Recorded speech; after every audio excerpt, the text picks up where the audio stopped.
I didn't know for sure if it was a real complication, but like right before the ambulance got there, I knew something was wrong.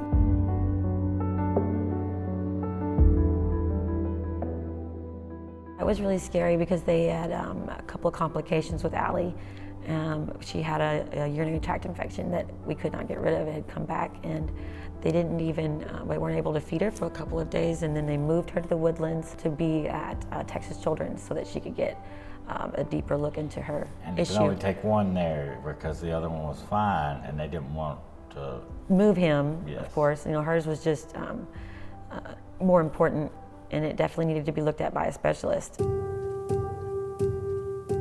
But I'll never forget having to feed them both, you know, and having to drive back and forth for both different places. The biggest thing for me was being able to give them their mother's breast milk, which I knew was the best way for them to survive and for them to grow and to get nutrition. This way, it was much different with them not being with me. My body wasn't naturally ready to do what it was supposed to on its own, so I sort of had to, I guess, practice and kind of convince my body that we did have babies waiting to eat. But they couldn't breastfeed, you know, at the time, so it was just pump only, and I wasn't even producing milk yet. So it was really scary. And being able to be close to them and have the lactation consultant come in and help me, it was, I think, the most important part of their survival, and it is the reason that I think that they did so well.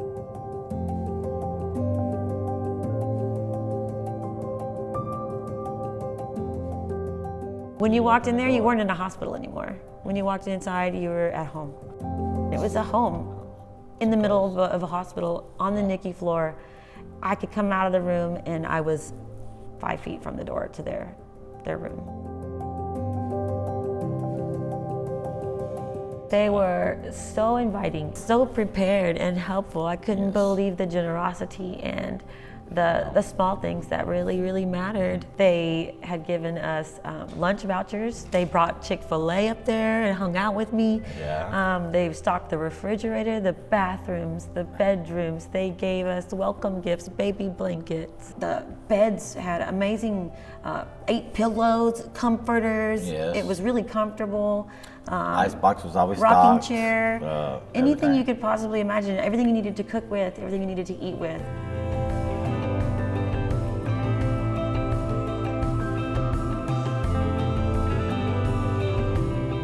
My oldest son, he got to come up there and hang out with me too. He was really worried when he saw them. I know when he came into the NICU, they were so small, and I think it gave him like a way to feel like it was going to be okay. You know, being so close to them and him knowing I was so close to them that Mom wasn't worried. You know, your children are something that it's a different feeling. It's a different kind of hurt. Most important time. It's the most important time to be a parent, and they help you be a parent, a responsible parent, a helping parent, a loving parent, a healthy parent. I mean, there's nothing worse than having an unhealthy mind, you know, and they help you see the light, and they help you with compassion and all the things that we need more of in the world. A little easier for you to transition to all that, you know. Yeah. You know, but you know, it's just awesome.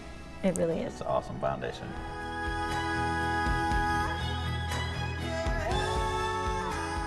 They are doing so good today. They are sprouting. They are so smart. They are so happy.